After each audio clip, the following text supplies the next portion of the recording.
स्वागत है मित्रों आप सबका। तो फिर कहानी को आगे बढ़ाते हैं और आज हम देखेंगे तैन पाताल लोक में बहुत सारे जंगली बीस्ट से भाग रहा था और सारे जंगली बीस्ट तैन के पीछे पड़े थे।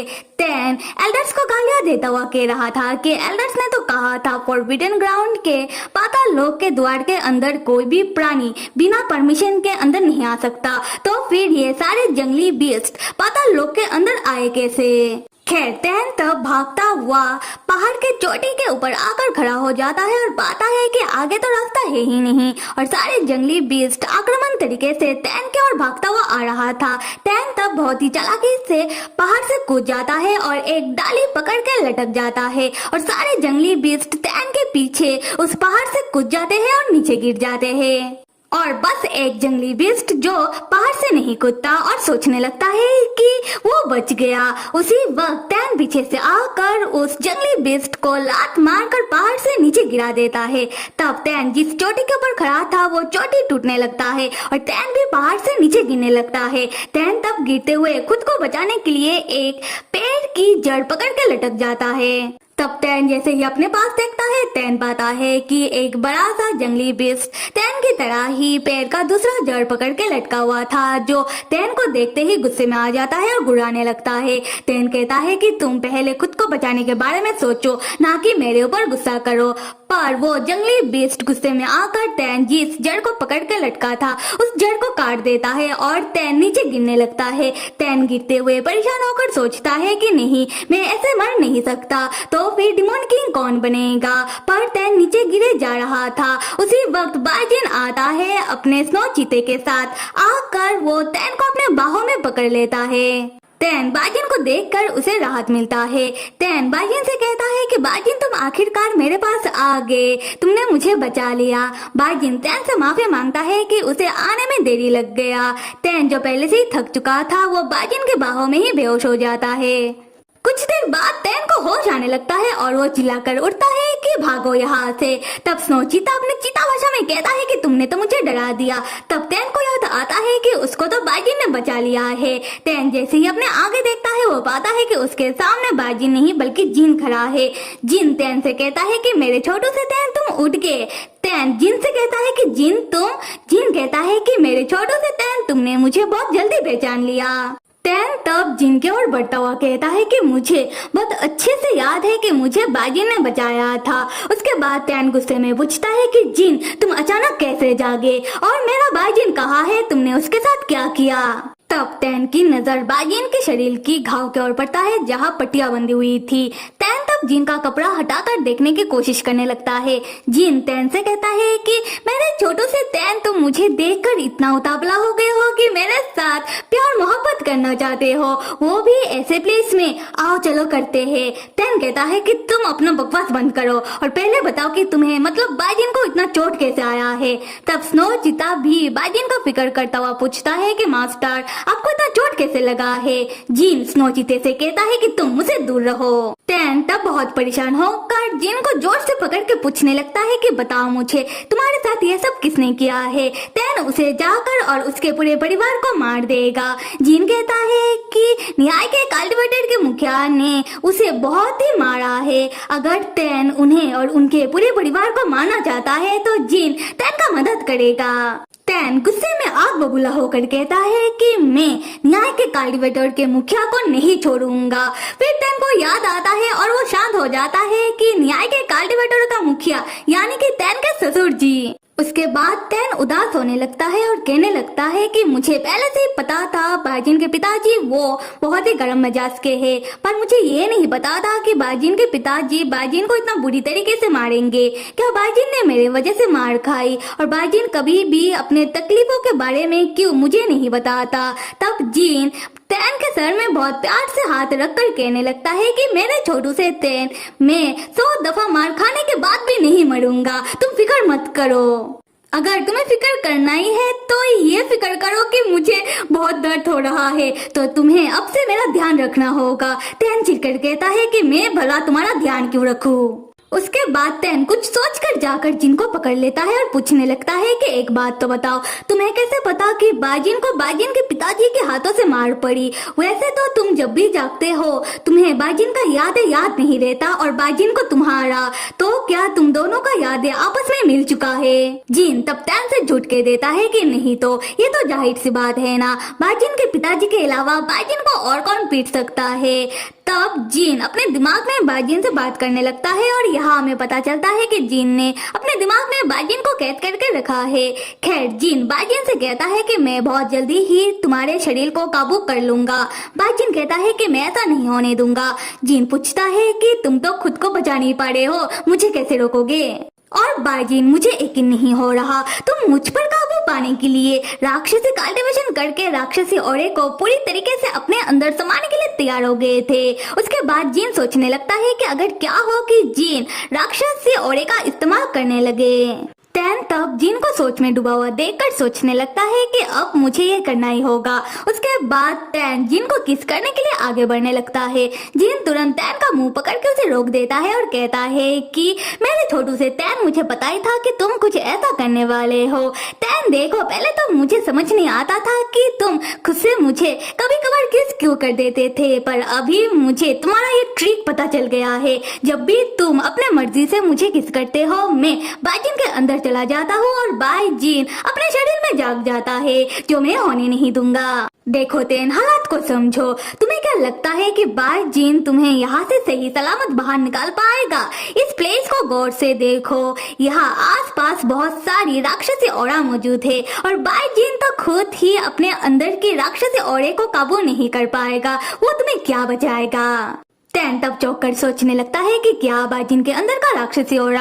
हाँ, बाजिन ने इस बारे में बताया था। इसका मतलब बाजिन की राक्षसी औरा बेकाबू हो गया है, इसीलिए ये जिन जाग गया। एक बार मैं इस प्लेस से बाहर निकल जाऊं, उसके बाद इस जिन का क्या किया जाए मैं देख लूंगा। तैन तब जमीन में बैठ जाता है और अपने जेब में से एक दवाई निकालता है। उसके बाद तैन जिन से कहता है कि आकर मेरे पास बैठो, मैं तुम्हारे घाव में दवाई लगा दूं। जिन कहता है कि मेरा ये घाव बाजिन के पिताजी के डिवाइन अस्त्र से आया है, जो इस चुन्नू मुन्नू मामूली से दवाई से ठीक नहीं होगा।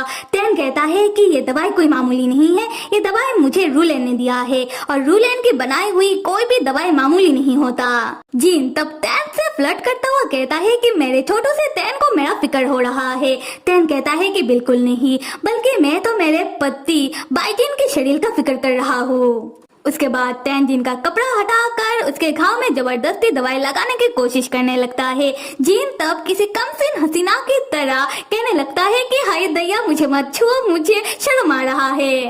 तैन तब जिन को ऐसा करता हुआ देखकर सोचने लगता है कि बाजिन ऐसा कभी नहीं करता, पर जिन ऐसा करता हुआ कितना क्यूट लग रहा है। जब बाजिन जाग जाएगा मैं बाजिन से भी कहूंगा कि वो भी मेरे सामने ऐसे क्यूट एक्ट क्या करे। फिर तैन जिन को बताने लगता है कि हम जिस प्लेस में खड़े हैं ये प्लेस चारों ओर से पहाड़ से घिरा हुआ है और इस प्लेस को ब्लैक फॉरेस्ट कहते हैं और इस प्लेस से हमें जल्दी बाहर निकलना होगा। उससे पहले हम थोड़ी देर आराम कर लेते हैं, क्योंकि ब्लैक फॉरेस्ट में बहुत सारे जंगली बीस्ट है जिनका सामना हमें करना होगा।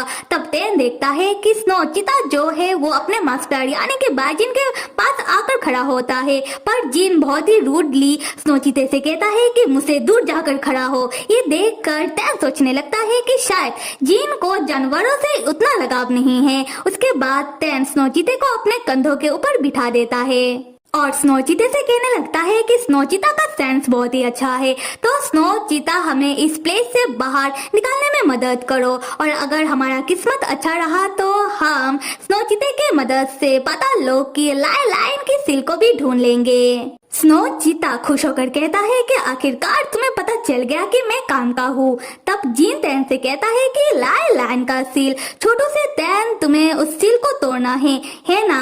उसके बाद जिन तैन को सारी बातें बता देता है कि अगर लाइन का सील टूटेगा तब कल्टीवेशन की दुनिया तबाह हो जाएगा। फिर जिन कहता है कि मुझे इन सब से कोई फर्क नहीं पड़ता, मुझे तो बल्कि देखना है कि जब ये दुनिया तबाह होगा तब दिखने में कैसा लगेगा। दूसरी तरफ हम तैन को देखते हैं जो जिन की बातों से चौंक जाता है और जिन से कहने लगता है कि क्या तुम मजाक तो नहीं कर रहे हो?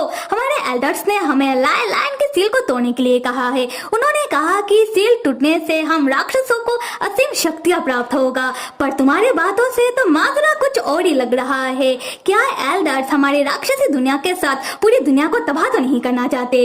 जीन तब मजाकिया तरीके से तैन से कहता है कि असल में तुम लोगों के एल्डर्स बेवकूफ बन गए, और पता है तुम लोगों के एल्डर्स को बेवकूफ किसने बनाया है? मेरे नहीं, बाईजीन के अंकल फैन ने। और क्या तुम्हें पता है कि तुम लोगों का सेकंड एल्डर कौन है? बाईजीन के अंकल फैन। है ना मजेदार बात? दूसरी तरफ हम पाताल लोक में अंकल फैन को देखते हैं जो बड़े जहरीले खतरनाक जानवरों के बीच खड़े हैं और वो बहुत ही आसानी से सारे खतरनाक जानवरों को मार देते हैं। तब उसी प्लेस में हम मास्टर होंग, डोडो और तैन के बाकी दो दोस्तों को देखते हैं जो छुप कर अंकल फैन को सारे खतरनाक जानवरों को मारता हुआ देख रहे थे।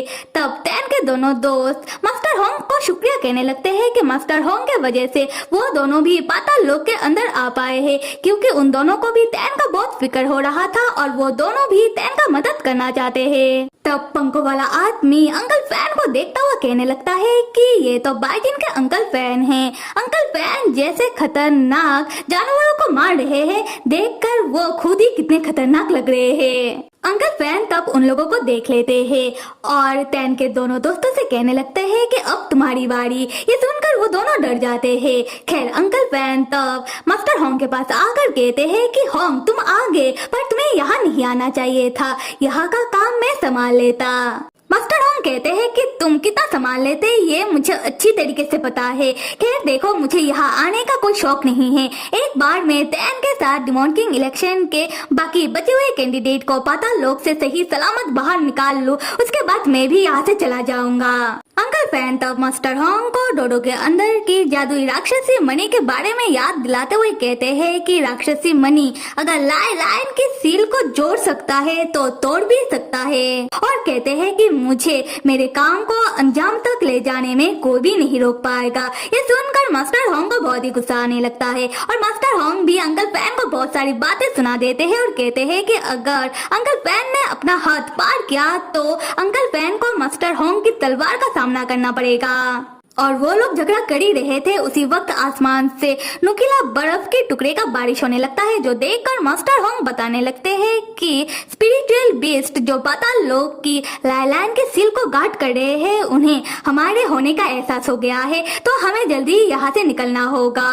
तब अंकल फैन कहते हैं कि क्या स्पिरिचुअल बीस्ट, खैर जो भी हो, कोई भी मुझे नहीं रोक पाएगा। उसके बाद अंकल फैन अपने पास से एक बांसुरी निकालते हैं और उसे बजाने लगते हैं, जिससे आसमान से गिरता हुआ बर्फ धीरे धीरे करके रुकने लगता है और वो लोग बच जाते हैं। तब मास्टर होंग तैन के दोनों दोस्तों को बताने लगते हैं कि जो स्पिरिचुअल बीस्ट है उन्हें उनके मास्टर ने पाताल लोक की लायन की सील को गार्ड करने के लिए रखा है और उनके कंधों पर बहुत बड़ा जिम्मेदारी है। और स्पिरिचुअल बीस्ट को संगीत बहुत पसंद है, खास करके वो संगीत जो उनके मास्टर उनके लिए बजाते हैं। जब स्पिरिचुअल बीस्ट को पता चलेगा कि ये संगीत उनके मास्टर उनके लिए नहीं बजा रहे हैं, शायद उन्हें उतना अच्छा ना लगे। उसके बाद मास्टर होंग अंकल फैन को बांसुरी बजाता हुआ देखकर सोचने लगते हैं कि फैन अब कुछ देर तक ऐसे ही बांसुरी बजाएगा और इस आदमी का मेरे डोडो के आसपास होना सही नहीं है। यही मौका है, मैं डोडो को लेकर यहाँ से निकल जाता हूँ। उसके बाद मास्टर होंग अपने जादू से डोडो को लेकर आगे बढ़ जाते हैं। तब टैन के दोनों दोस्त आपस में कहने लगते हैं कि हम भी बिना कुछ कहे चुपचाप यहाँ से आगे बढ़ जाते हैं। खैर हम अंकल फैन को देखते हैं। अंकल फैन जैसे ही बांसुरी बजाना बंद करते हैं और अपने पीछे मुड़कर देखते हैं, अंकल फैन पाते हैं कि मास्टर होंग डोडो को लेकर चले गए हैं। ये देखकर अंकल फैन को बहुत ही बुरा लगता है और साथ ही साथ बहुत ही गुस्सा आता है। अंकल फैन कहते हैं कि होंग तुम जो मेरे साथ कर रहे हो, देख लेना तुम्हें इस बात पर बहुत ही पछतावा होगा। तो फिर मेरे प्यारे मित्रों, मैं इस कहानी का अगला भाग जल्दी डाल दूंगी और आप सब ये तो बताओ कि अगर आप सबको जीन और बाईजिन के बीच किसी एक को चुनना पड़े तो किसको चुनोगे? सोच समझ कर जवाब देना। Till then stay with me and see you.